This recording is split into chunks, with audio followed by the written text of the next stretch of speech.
Hello दोस्तों, कैसे आप सभी लोग।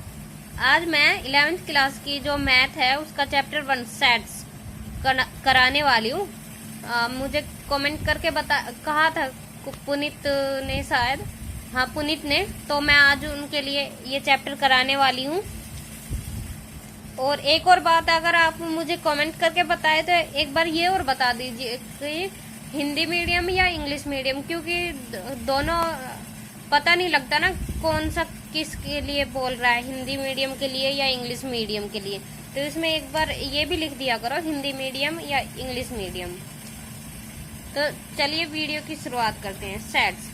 सेट्स होते क्या हैं?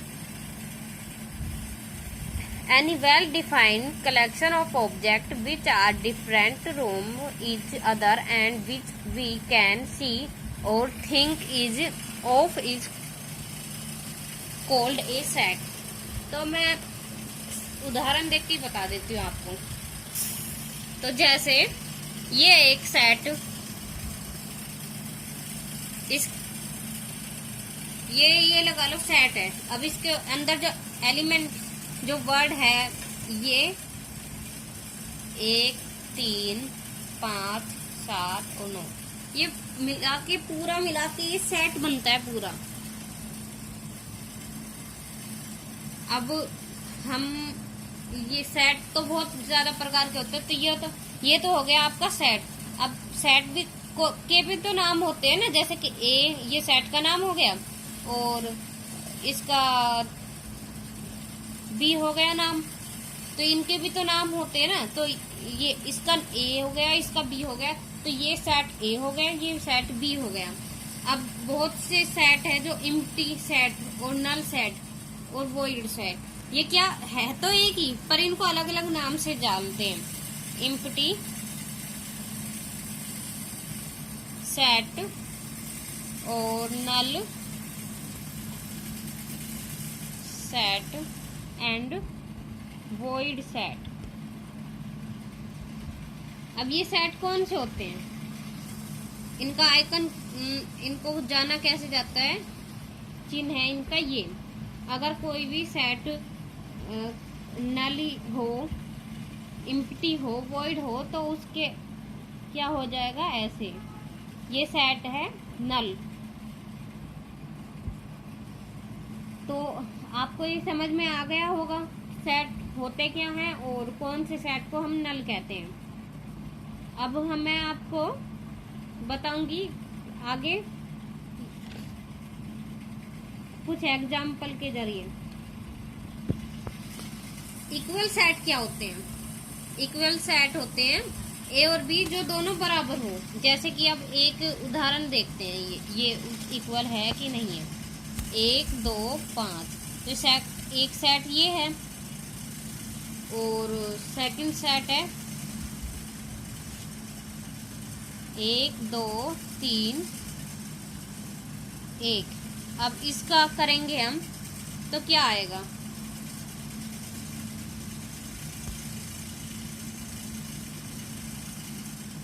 एक इसमें है एक, तो 2 है इसमें, 2 भी है, 5 है इसमें, 5 नहीं है। तो क्या हो जाएगा, अब 1 है, 2 है, पर 5 नहीं है। करके देखते हैं, इसमें 2, 1 है, 2 है, ये तो है हमारे पास। अब 2, 1, 5, एक तो ये आ गया हमारे पास। उसके बाद 5, 1, 2, एक ही आ गया हमारे पास, एक ही आ गया। और इसमें क्या देखते हैं हम, 1, क्योंकि 1 तो 2 बार है ना, तो इसको तो 1 बार आ जाएगा ये। और उसके बाद क्या आ जाएगा, 2 एंड 3। तो ये हमारे पास कितने आ गए, 1, 2, 3, क्योंकि 1 यहाँ भी है, यहाँ भी है, और ये 1 बार है, तो ये एक एज इट इज लिख दिया। लेकिन ये 2 बार है, तो ये हमने 1 बार ही लिखा है। अब हम जब इनको देखते हैं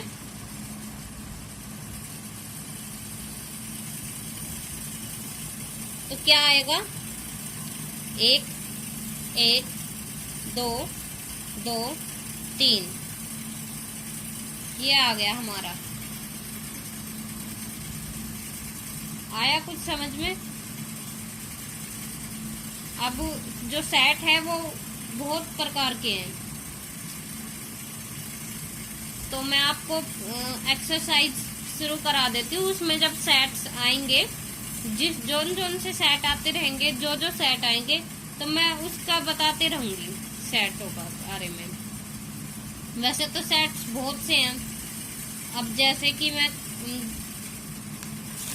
यूनियन सेट है, डिसजॉइंट सेट है, तो बहुत सारे सेट है। यूनिवर्सल सेट है, तो ये तो बहुत सारे हैं। अब मैं आपको तभी दिखाती हूँ। तो एक्सरसाइज है, उसमें फर्स्ट क्वेश्चन तो ये है, which of the following are sets, justify your answer. The one है इसका, the collection of all months of a year beginning with letter J. तो जे से कौन कौन से मंथ होते हैं शुरू? तो जे से तो क्या होता है? जुलाई होता है, जनवरी होता है, जून होता है, तो 3 हो गए ना ये। तो फर्स्ट क्या हो गया? जून हो गया, जुलाई हो गया एंड जनवरी हो गया। ये हो गए 3। और सेकंड क्या है? The collection of 10 most talented writers of India. जो टैलेंटेड राइटर्स हैं उनकी संख्या कितनी है जो पूरा इंडिया है उसमें? तो वो तो बहुत ज्यादा है ना, उसकी तो हम गिनती नहीं कर सकते। जैसे कि हमने इसमें कर लिया जून, जुलाई, जनवरी, जो इसमें कर लिया जे से, तो ये 3 ही होते थे, तो हमने लिख दिए। अब पूरे इंडिया में कितने जो राइटर्स है, जो टैलेंटेड, वो तो हम नहीं पता लगा सकते ना। तो ये क्या हो जाएगा, हम इसको नहीं पता लगा सकते, लिख नहीं सकते। तो मोस्ट टैलेंटेड पर्सन है इसमें, तो इसमें हम जज नहीं कर सकते, कैन नॉट जज।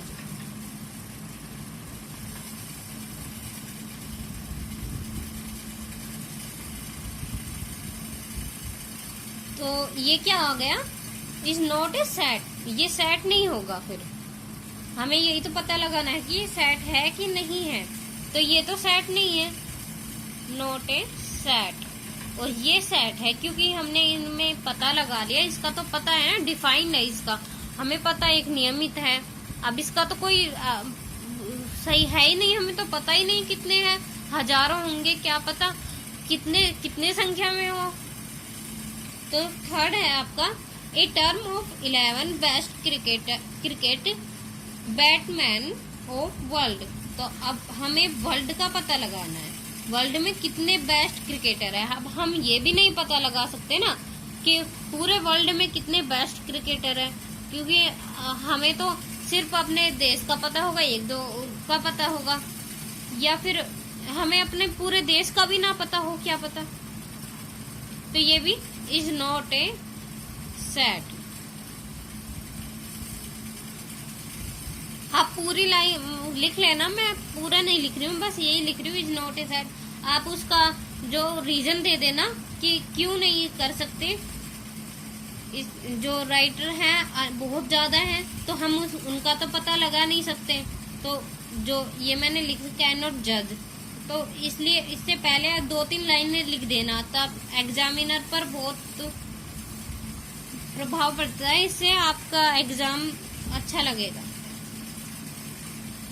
तो नेक्स्ट है, the collection of all boys in your class. ये तो हम पता लगा सकते हैं कि आपकी क्लास में कितने बॉयज हैं, तो ये तो हम पता लगा सकते हैं। अब मैं आपको मैं अपनी क्लास में गिनूं कि हमारी क्लास में कितने बॉयज हैं, तो मैं तो लगा सकती हूँ पता। तो ये मेंबर्स के ऊपर डिपेंड करता है, तो ये तो सेट है।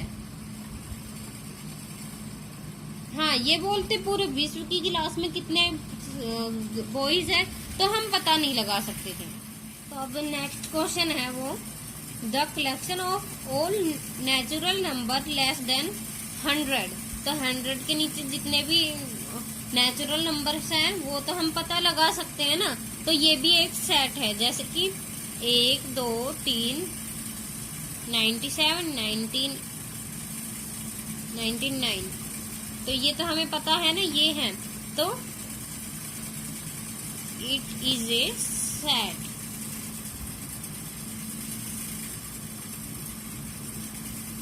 ये 5 है, 6। अब 6 है आपका, एक collection of novel written by the writer Munshi Premchand. तो जो मुंशी प्रेमचंद है उसके द्वारा कितने नॉवेल लिखे गए हैं ये तो हम पता लगा सकते हैं, ये तो हमें पता होगा। गूगल पे सर्च मारेंगे तब भी हमें पता चल जाएगा। तो ये क्या है, इट इज ए सेट। हम अगर आप लिखना चाहे ना तो आप ये भी लिख सकते हैं उन्होंने कितने लिखे, गूगल पे सर्च मार के, तो अच्छा रहेगा। The collection of all even integers, तो हम ये भी पता लगा सकते हैं ना कितने इंटीजर्स हैं। तो ये क्या है, सेट है, ये सेट। और लास्ट नहीं, the collection of question in this chapter, तो कलेक्शन ऑफ वो भी हम कर सकते हैं ना, जो चैप्टर है उसमें कितने क्वेश्चन है, कैसे है, वो तो हमें पता होगा। तो ये भी एक सेट है, set. And last question, a collection of most dangerous animal in the world. ये हम कैसे पता लगा सकते हैं कितने एनिमल है वो भी पूरे वर्ल्ड में, तो हमें नहीं पता है, तो it is not a set. अब आपका जो सेकंड क्वेश्चन है वो ये है, एक सेट है आपके पास ए जिसमें है 1 2 3 4 5 6। इंसर्ट द एप्रोप्रिएट सिंबल्स और इन द ब्लैंक स्पेस। तो मैं आपको ये ना कल कराऊंगी क्योंकि ये बहुत मुझे ना आपको ये समझाना पड़ेगा। कल मैं आपको ये पूरा करा दूंगी और फिर उसके बाद में सेकंड यूनिट पे चलेंगे आपके एक्सरसाइज पे। तो आज की वीडियो में इतना ही। अगर वीडियो अच्छा लगे तो लाइक कर देना और चैनल को सब्सक्राइब कर देना।